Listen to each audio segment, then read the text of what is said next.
Over the past few years, a lot of people have been talking about exiting the Democratic Party because they're just simply not doing anything for the Black community that they usually, by the time the election becomes a few weeks away, they always go into beg mode for the Black voters to get out there.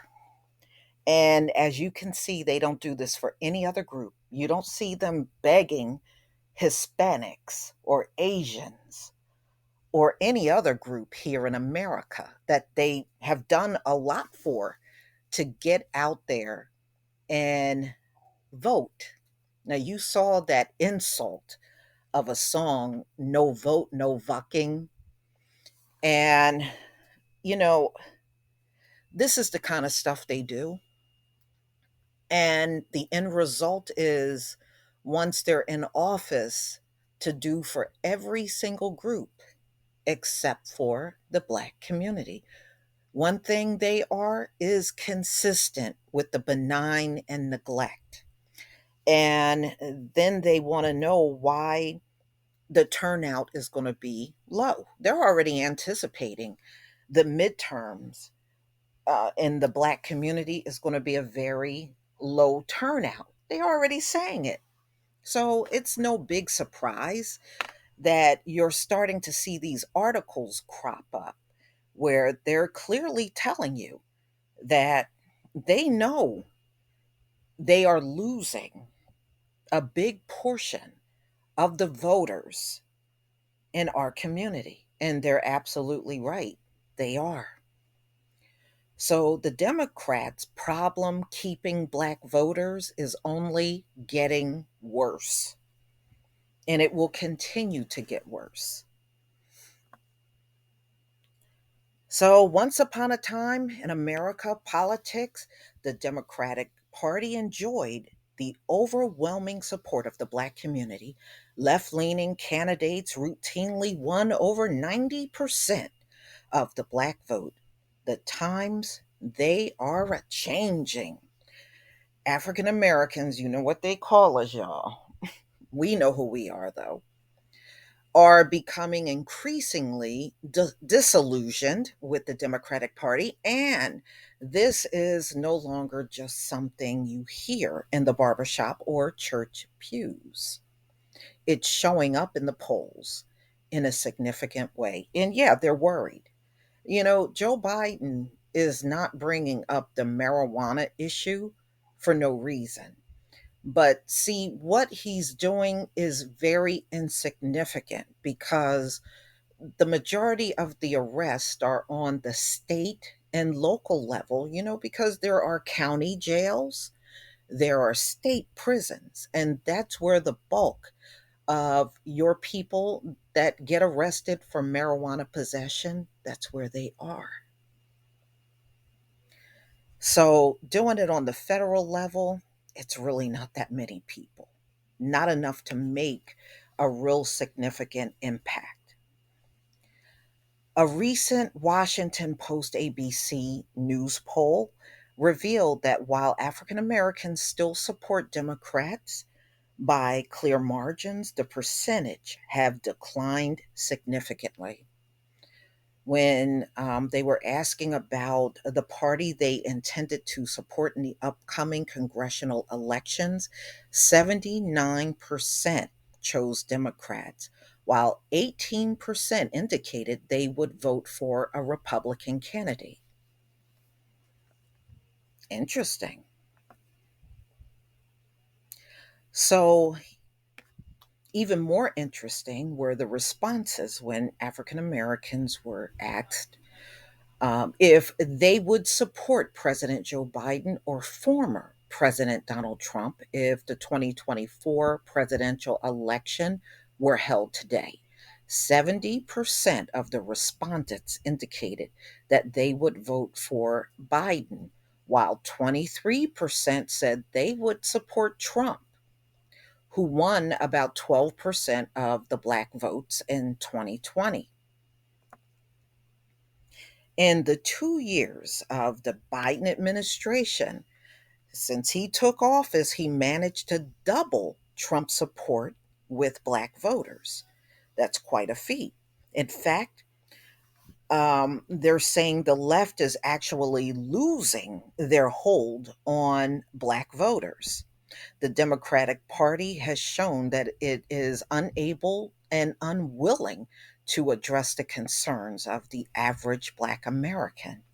Worse, the left has been actively alienating what has historically been one of the most cherished voting blocs. The Democrats don't deserve nothing. And trust me, I'm not sitting here cheerleading for Republicans because, like I said, until you can show me they have done something really significant for us where we all could benefit from it, I don't want to hear all this other stuff. I really don't. Oh, well, Raphael Warnock called such and such. He called this out. So what? What benefit did they have on the whole community? You know, and we know Herschel Walker is not there for the Black voters. When he if he gets in office, he won't even know who you are anymore. And when he does come public to speak, he's going to come publicly to oppose the Black community like he has done all this time. That's what he will do. So, and Warnock, forget him. Anytime you can't support reparations, remember Herschel Walker said he don't believe that Black Americans deserve reparations, and Warnock don't believe you deserve any either. So what good is either one of those candidates if they're not going to support the people that look like them? They're just like the rest of them sitting there in Washington, D.C. They support the immigrants, they support a crime bill, they support the Asian crime bill, they support anything but us. But the very people they use the benign and neglect on are the very ones they depend on to get in office. Well, yeah, we should have ended that a long time ago. And to be honest with you, 70% of our people would vote for Biden. That's still too many. That's way too many. And, we can't forget about Ukraine and anyone else outside of our community that needs support. He's right there for them. Whether it's on crime or immigration or the economy, top concerns for Black Americans, the Democrats have been falling short, which is intentional. What they do is intentional. Again and again and again, the positions they take to fund the police, open the border, and welcome in immigrants, climate extremists, and that raises the price of everyday goods, seems to conflict directly with the interests of our community. Well, the bottom line is they're not paying attention to any of those concerns at all. Okay, trust me, when these immigrants get here, they're getting treated way better than the people that have been here for centuries. They're rolling out the red carpet for these folks, putting them in Airbnbs and providing them with jobs and giving them all kinds of government assistance, money, and everything. But we're supposed to watch this and have no desire to have anything better for ourselves. That is unrealistic. This is why these issues keep coming up because your expectation that we shouldn't ask for something is unrealistic. So, and they play games with us. On one hand, they say we don't ask for anything. And then on the other hand, when we do, we get ignored. So, they play both sides of the fence if you really pay attention. Because I've heard some of our people say, well, the reason why you don't get nothing because you don't ask for anything. That's not true. We have um, told these political figures we wanted certain things. They just ignore us and don't give it to us. So you can't keep saying we don't ask, and then when we do ask, we get ignored. They're playing a real, they're playing a real crappy game with us. And they've been playing this game for a long time. They know deep down inside, they know you should have, uh, here in the Black community, we should have gotten that crime bill before the Asians. But they figure they're going to always get away with doing these things because we have never showed them there are consequences for screwing us over. We have never showed them that. So, of course, they're going to keep doing these things. If you're still willing to run out there and vote for Joe Biden by 70%, then you're not teaching them a lesson. And until the diehards get on board, you're still going to have a problem with too many within the community that's going to keep voting in people that do nothing. They're not bothered by it because, in their minds, well, I get the vote. Well, sometimes that's not everything. That's not everything. I can see why other groups go out and vote. They're benefiting. They've been benefiting the entire time.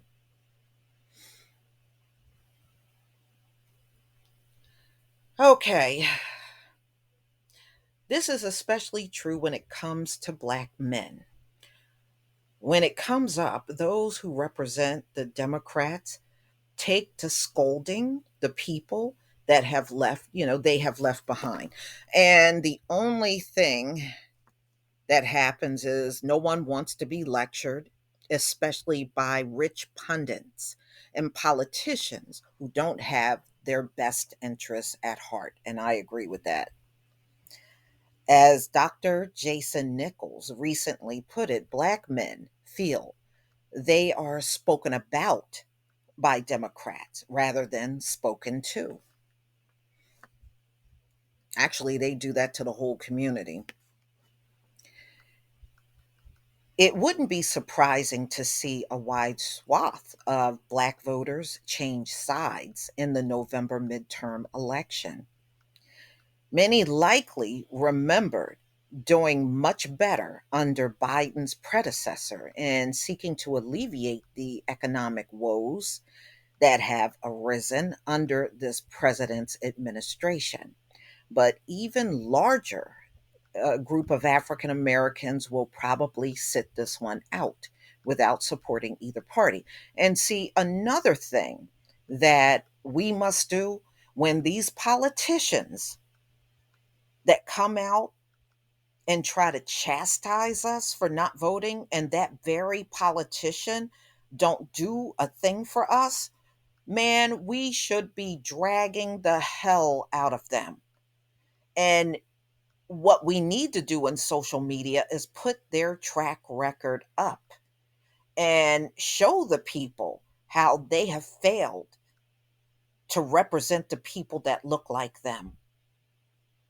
Show them their voting record, how they voted for the Asian crime bill and for all kinds of perks for immigration, and you don't see any vote in their record for the Black community. That's how you handle those folks. Trust me, when you start putting that information out about them, they'll be less inclined to come forward and try to drag somebody.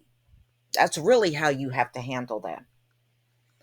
No politician on the right or left should be chastising the Black community when you know you've sat there. Some of y'all have sat there for a few decades and you've done absolutely nothing. Don't come wagging your finger now. And that's exactly what should happen immediately when they come out trying to, talk down on us and tell us something is our fault because they lost and the Democrats lost. It's your fault. No, we're not taking no blame. Let me just put that out there. We're not taking the blame. So you can miss us all with that. So this presents an immense opportunity for the GOP to finally start making inroads with Black Americans. Indeed, it would be the height of stupidity for the former party of Lincoln to bypass the prospects of engaging with African Americans at the local, state, and federal levels. Yeah, the only time y'all show up is election time. Any other time, you don't want to hear from us. Fortunately, there are some positive signs that the Republican Party is finally waking up to this reality. There are still a record number of Black conservatives running for Congress this year, many of whom could win their races. The Republican National Committee is beginning to lay the groundwork for Black outreach. But there is a caveat. The GOP must not make the mistake of believing that this is a short term undertaking. It took decades to get to the point where Republicans could barely win 10% of the Black vote. And it will be a time to reestablish its relationship with Black America. This will be a marathon, not a sprint. Well, if the Republicans are willing to make a concerted effort over the long term, they will begin to see the returns they desire. Yeah, but you know what, y'all? Don't trust the Republicans either. Don't trust the Democrats. Don't trust the Republicans unless they got a track record proving they have done for the Black community. They have tried to push through crime bills. They tried to get us our reparations. They tried to do something about the inflation that's hurting a lot of people in the community. I mean, if they can't show what they have done, and we don't want to hear this everybody stuff, then what good is either party? I'm just saying. Please leave your comment and subscribe. Don't forget to hit on the notification bell, and I'll see you on the next video. Peace, family.